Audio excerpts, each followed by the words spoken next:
knee, family. So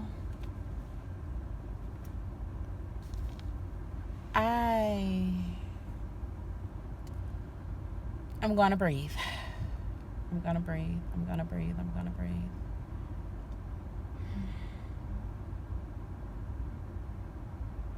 I'm having a moment right now. And I kind of want to document this moment, because that way when I come out of this moment, I can look back on this moment and be like, you know what? That's that strength. I don't know why well, I don't know. I have a clue of why, but I like to say I don't know why. I think many of us like to do that. So it feels better. It cushions the why. I'm stressed. It's not a I can't handle it yet stress. So I'm very blessed to be able to identify nowadays that stress. And I won't hold y'all too long, because I'm actually doing Lyft right now, and I would hate for it to bing and then it cuts off, or stops recording or does something or another. I don't know. But I'm stressed.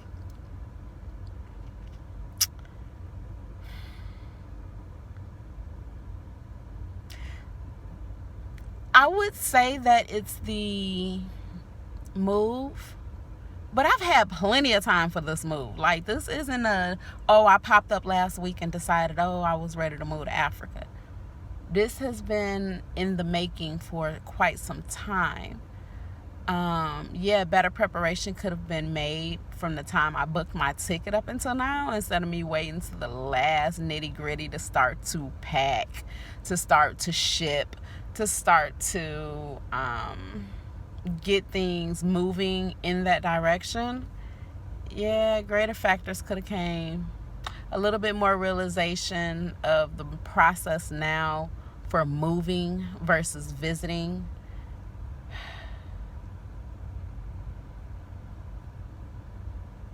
So just a tad bit stressed. Just a tad bit. But this too shall pass, I do believe. They say there's always a storm before the calm.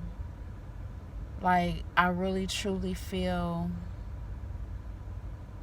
this is needed, and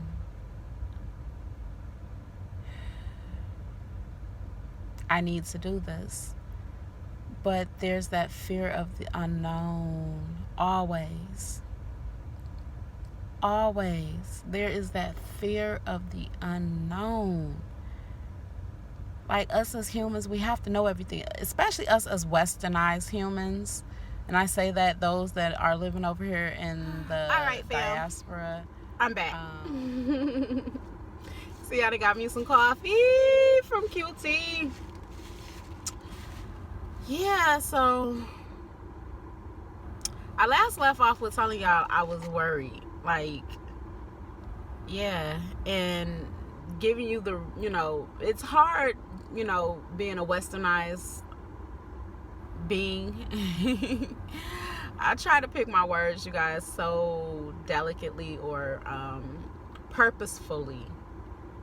Let's use that as a better word, purposefully, because there is power in words, and giving power as well as taking power away.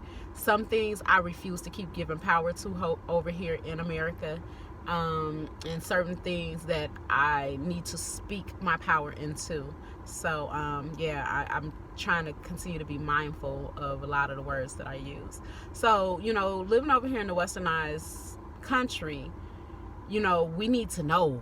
We want to know. We gotta know. If our minds don't know, oh honey, World War III is about to break out. And that's not a good thing. Like, I be having to remind myself of that. That is not a good thing. We can't always know everything. There's some mysteries in this world. God intended to just stay that, a mystery.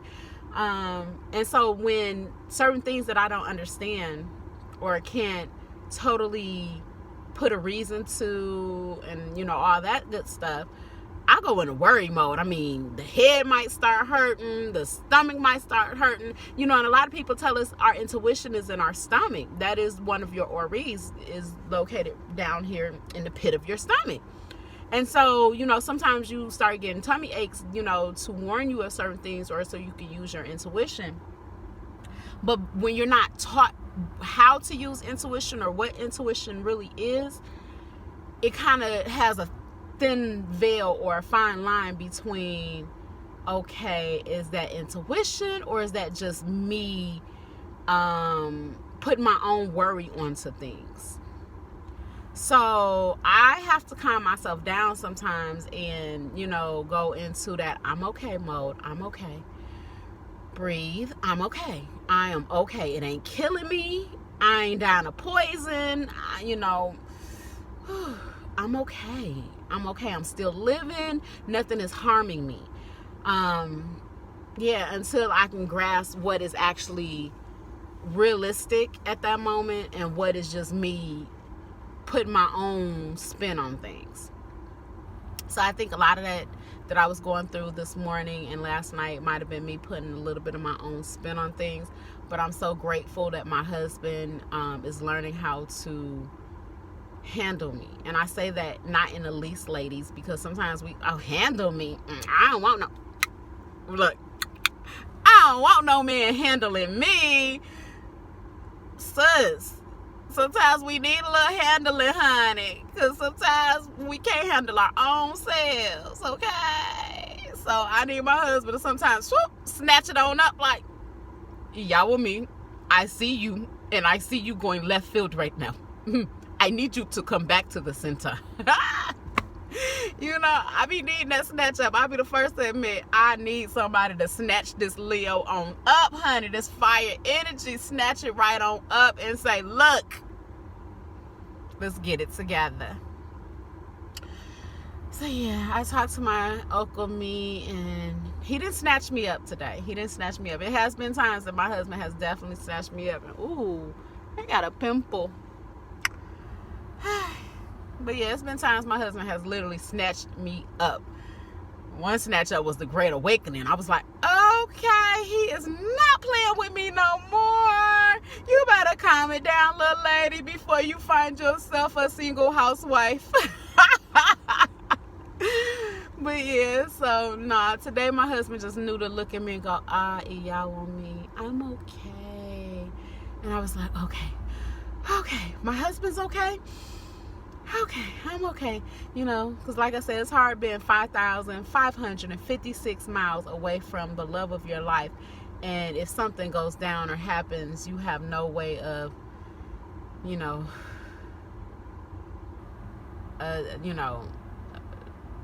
attaining or showing attention to the situation. So, yeah. But further, I had to come to talk to y'all, because I be needing, my fam. I be needing the support of, people that vibing good energy with me. I don't talk to people a lot about a lot of stuff. Family don't always understand the journey that we're on or the enlightenment that we're trying to attain. And, it makes it hard because sometimes your family, out of love for you, tries to make you live in their fears. They're fearful of traveling out of the country, or they're fearful of being around other cultures, or they're fearful of numerous of things, right? And they want you to live in that fear too. Oh, be careful. Be extra careful. I get be careful, honey.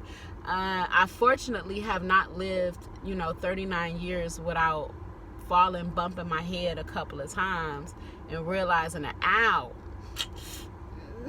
that hurt. That really hurt. Like, don't do that anymore. So, yeah. I mean, I appreciate them, wanting to instill in me, hey, be careful, be mindful, be aware, don't be so trusting, because trust me, at the times that I was bumping my head, I probably could have used that knowledge at that time. But like I told y'all in some past previous videos, I've always been the type that I used to go to my dad and be like, hey, look, let me experience life a little for myself. You know, I get you want to put the cushion underneath my butt. I get you want to put the knee pads on and the elbow pads and the helmet and, you know, like I said, the pillow tied to my butt so if I fall, I got some cushion. But life ain't gonna always have that cushion. And some parts of me wish my daddy would have said, no, I'm gonna be that cushion if you fall. I'm gonna watch for you. I'm gonna let you go on and skate on your own. But if you fall, I'm here. And then I'm happy on the other side of terms that my dad did say, okay, you want to go on the fly? You can go on the fly. You know, because it made the woman that y'all see before you. And one thing for sure, two things for certain, before my daddy passed from this earth, he told me, he said, one thing I know, this one right here, she gonna be okay. She gonna be okay. So it kind of put that reinforcement behind me, like that right there, my daddy telling me or letting me hear him talk about me to someone else and tell them the positive that he spoke in my life was my cushion. That was my cushion that I need now, because that cushion tells me that I can do it. I have this under control, you know, and that my daddy believes in me to know that I'm okay once he left this earth. So good things. But yeah, I just had that moment. I had to come and I had to kind of put it out there because, you know, we're now in the time that I'm sharing this journey with you guys. I haven't, you know, put anything out there as of yet. You guys probably won't hear me talk about things in the current until I actually get to Nigeria. That's when I'll say, hey, I'm here. I've landed safely. Everything is great. Ready to start documenting, you know, my here and now and moving forward through this next however long I'm going to be there. I'm not putting a date on it. I could very well go over there and say, hey, you know what? I done spent some time with my husband, and, you know, 30 days is here. My ticket is almost ready to be used. Let me go on and take my butt on home, go make some money, stack up for my next trip that, you know, I might take in 3, 4, 6 months to come back here. You know, who knows? Or I might get over there and say 3 months, 4 months, 6 months, 1 year. Who knows? See, my thing is right now, living life. Like, I have spent 39 years not living and enjoying life to the fullest of what it could be. Okay, and that ends now, Pooh. In 2021, it ends. Like, real talk. Like, I spent all of 2020, greater of 19, you know, most of my life, period, not living life. And 2020 taught me a couple of things. Like I keep saying, and I can't say it enough for those that didn't hear it. Let me say it louder for those in the back. If 2020 didn't teach you something, I'm sorry you didn't get the memo. Whether it was self-sufficiency, whether it was not to be as greedy as we are as humans, whether it was to love on somebody and appreciate somebody, or, you know, spread love, joy, peace, elevation. The list can go on, the list can go on, and the list can go on. Like, no talk. Whether it was to teach you how to appreciate what you have, whether it's to teach you to strive for something better, whether it's to teach you to get off your butt and stop waiting for things to be handed to you. Lord, jeez, oh, peace, I can go on. But I'm going to stop right here because you get the point. You get the memo. And yeah, I'm sitting here, like, literally, I don't have a ride right now. And even to that, I have had to learn how to calm down. Like, stop letting other things and other factors of life dictate my movements, okay? Like, real talk, let me tell somebody that needs to hear this. Let me readjust it. We work. Like, I tell my husband this all the time. Like, we live here in this country. We work. We live to work to die, in that order. Literally. We live to work to die. By the time we reach an age to enjoy the money and the reap the whatever we have sown, we too old. I don't want to be too old. Literally, I spoke it into my future that at 35, 40, I wanted to retire. Tell you the truth. I'm not on point for that because I have been my biggest hindrance. Real talk.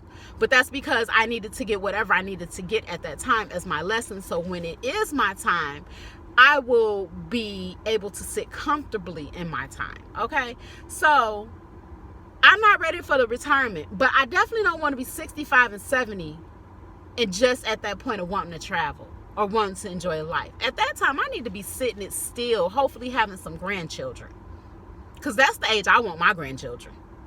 I'm blessed that God didn't give me the children at 14 that I wanted when I was young. And not saying there's anything wrong with anybody that has been blessed to have children at that age, because let me tell you, that is the blessing God gave you. God allowed us as humans, as women, to conceive, to bear children from the time he gave us our mints. The Almighty Creator knew what she was doing. Okay? The Almighty Creator knew what it was doing. And I don't use it in a disrespectful manner at all. I use it to mean he, she, or whatever the supreme being is, knew what it was doing. Or it wouldn't have gave us the ability to have children from the time we had our mints. We could have bled and then had children at the appointed time. But God gave us that ability. So I'm not speaking anything off or wrong about anybody that did conceive at whatever age they conceived. But God knew with me, this sister right here didn't need no children at no 13, 14, 15, or 16, 17, 18, 19, 20, 21, 22, 23, 24, 25. Let's keep it going. We know how to count, right? She didn't need no children because she wasn't ready. And God knew, the one thing that I used to always pray for my children when I do have children is that God allows my child to come into a home with both parents. Even if me and my husband don't want to stay physically together, but a two-parent home where my child is like, I got both my parents around. Both my parents love me. Both of my parents take an active role and responsibility in raising me. So that was my prayer for my future generation and the child that comes from me. And so I feel like now God has me where I have went to truck driving school. I have done medical assistance. I have a few things underneath my belt. I can do hair. Okay, we're going to tighten up these edges once we get done. I don't like my edges to be too hard. But y'all see, yeah, we keeping on the locks too. But I can do hair. I can drive trucks. I have a house cleaning business. I have a resale business. I sell candles. I have a candle and soap business. And I don't say I can make these. I have these as LLCs. I have these businesses, okay? So God has elevated me from the old me, the slept underneath a bridge me, the bit in and out of the homeless institutional me, the crying because I lost my family and didn't know how I was going to stand on my own 2 feet me. Okay, God has brought me into a whole different light. And so now I think that I'm at the point where God is like, yes, you are where I can bless you now to be able to bless another human being. Because I watched a young lady the other day and, she was saying the same thing that I'm about to tell you. And that's where I got it from, actually. She says that we have children, we look at them like they're our property. I looked at children like, oh, when I have my first child, that's my child, my baby, da-da-da-da-da. And I probably would have carried on the same mind frame that my parents had with me. Yeah, I'm sure I would have. Now, me learning things a lot better where I'm at, I'm learning that they're not my property. They're a gift that God has given to me. They're a gift that chose me. My first child would have chose me. My first, my second, my third, however many children God blesses me to have, would have chosen me and their baba to be their parent. So I will feel honored to accept this human being and to be able to nurture this human being in their destiny, to be able to raise this child to fulfill their path and their destiny. I don't own that child. That child is on loan to me, and I am entrusted with whatever it is that I am to instill in them, or whatever nurturing that I am to be able to give to them. Okay? Let me say that best. So everything is happening right where it's supposed to happen. And I'm stressing myself out for what? So back on track, that's where I was at this morning. I was stressing. And by me not being able to talk to nobody, not having anybody that understands, why I need to fulfill this journey, why I need to, do this for me, it's hard. So all I can do is document it and hope that somebody else out there can, help encourage me, because I believe God gives us the people we need, strangers included, when we need them at the time that they're needed. For real, for real.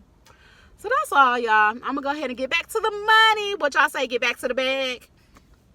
We're gonna go ahead and get back to the bag.